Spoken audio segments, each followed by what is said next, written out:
Hello, everyone. We start tonight with new information on that possible land grab in Solano County. It's all for the new city, California Forever. Good evening. I'm Chris Thomas. I'm Laura Painter. They're closing in on 60,000 acres of historic farmland purchased.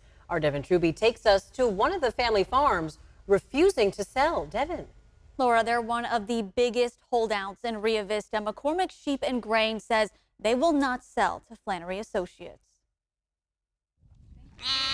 McCormack Sheep and Grain is 3,700 acres near Rio Vista. They farmed the land since the 1880s.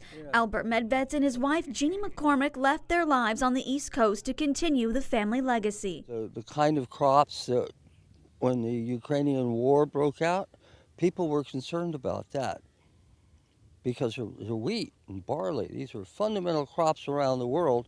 And in fact, what we grow goes into the world food system.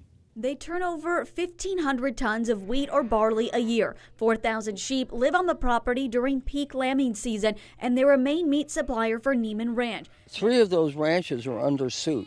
Medved says his neighbors are being sued for their land by Flannery Associates, the parent company of proposed new city, California Forever. Their ranch is less than 5 miles from the Flannery Road, where Flannery Associates made its first purchase. If you look at this map, they're the massive circle in the middle of the proposed city, with access to the Sacramento River as a water source. After seeing 3 of your neighbors be sued, are you concerned? Sure. In one of the lawsuits, we are described as having relations with those who were being sued.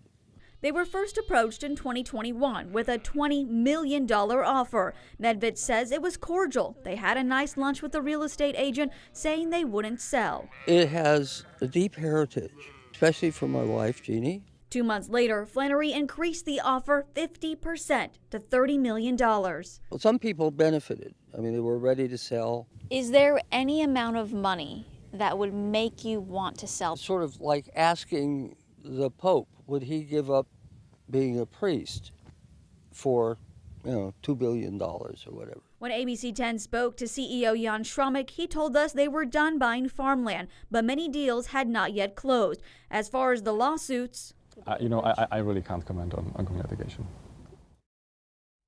selling wouldn't just end the McCormack family legacy, but also another generational family farm they leased the land to for a vineyard. Farming in that region, it's also interconnected. They share resources and equipment. So if his neighbors being sued don't continue to exist, it's going to be a lot harder for those family farms to continue. Chris, Laura. Yeah, what a story, Devin. Thank you.